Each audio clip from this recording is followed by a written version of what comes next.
Mahabharatam part 1. Satyavathi ఒక వినయపూర్వకమైన మత్స్యకారుని కుమార్తె. ఆమె యమునా నది వైపు వస్తున్న ప్రజలను నది దాటిస్తూ సాధారణమైన జీవితాన్ని గడిపేది.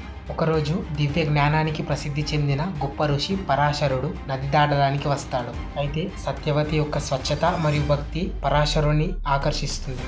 ఇక సత్యవతికి పరాశరుడు ఒక వరం ఇస్తాడు. పరాశరుడు తన దివ్య దృష్టితో యుగయుగాల జ్ఞానాన్ని పొందే బిడ్డకు జన్మనిస్తావు అని వరమిస్తాడు. యమునా నదిలో ఒక చిన్న ఏకాంత ద్వీపంలో సత్యవతికి కృష్ణ ద్వైపాన్య అనే కుమారుడు జన్మిస్తాడు. అతడెవరో కాదు, వ్యాసుడు. వ్యాసుడు చిన్నప్పటి నుండి ప్రకృతి యొక్క స్వచ్ఛత మధ్య పెరిగాడు. వేదాల జ్ఞానాన్ని మరియు ప్రాచీన జ్ఞానాన్ని గ్రహించినవాడు. తర్వాత బ్రహ్మ యొక్క ఆజ్ఞ మేరకు మహాభారతాన్ని లిఖించాడు. వ్యాసుడు రచించిన మహాభారతం కేవలం ఒక కథ మాత్రమే కాదు, ఇది జీవితానికి మార్గదర్శనం. అలా వ్యాసుడు తెలివి నుండి మహాభారతం పుట్టింది.